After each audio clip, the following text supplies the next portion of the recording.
Vippin eru mikilvæg högg.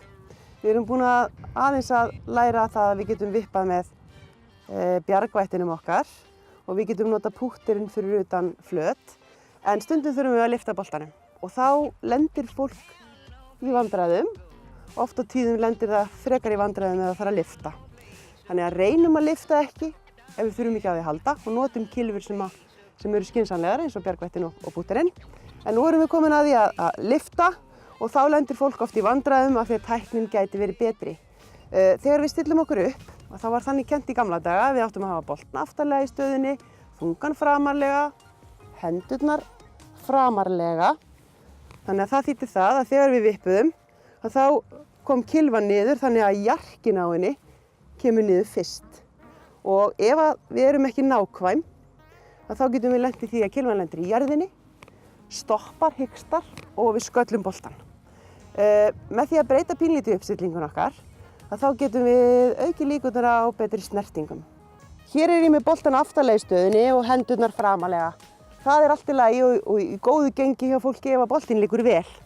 En þegar hann liggur illa, þar að segja að það er lítill gróður undir, það er blautt, það er kannski sandur, þá erum við ofta að lenda í vandræðum. Hér liggur boltinn minn ágætlega.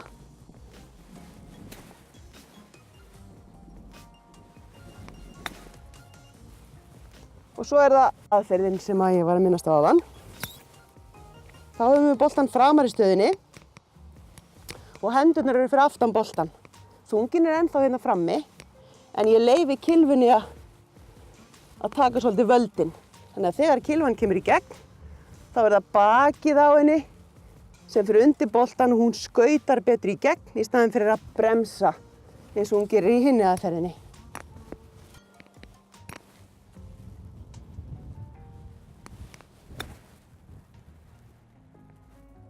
Í sumar höfum við farið yfir það helsta sem skiptir máli varðandi tæknin okkar, en það er fleira sem getur hjálpað okkur og í rauninni hjálpar okkur meira heldur en tækniatriði.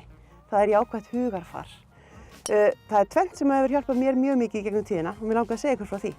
Í fyrsta lagi þá erum við ofta með okkur við einhvern sem er óraunhæfur. Fólk er ofta miðað sig við fólkið í sjónvarpinu sem er að vinna sér í peningana. Fólk sem er með 20-30 forgjöf, það er að rembast við að fá par vallarins. Það er ekki nógu sniðugt, finnst mér.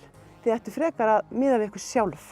Taka forgjöfin ykkar, dreifin á völlinn og keppa við persónulega parið ykkar. Og það gerði ég mjög mikið þegar ég var að keppa sem mest.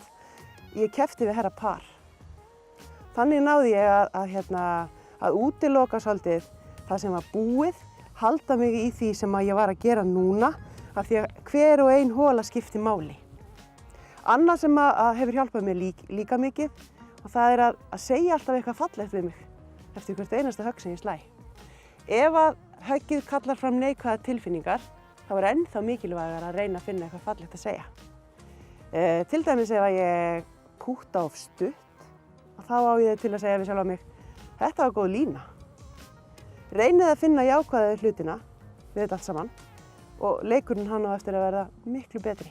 Hann á eftir að umbyltast. Gangi ykkur vel.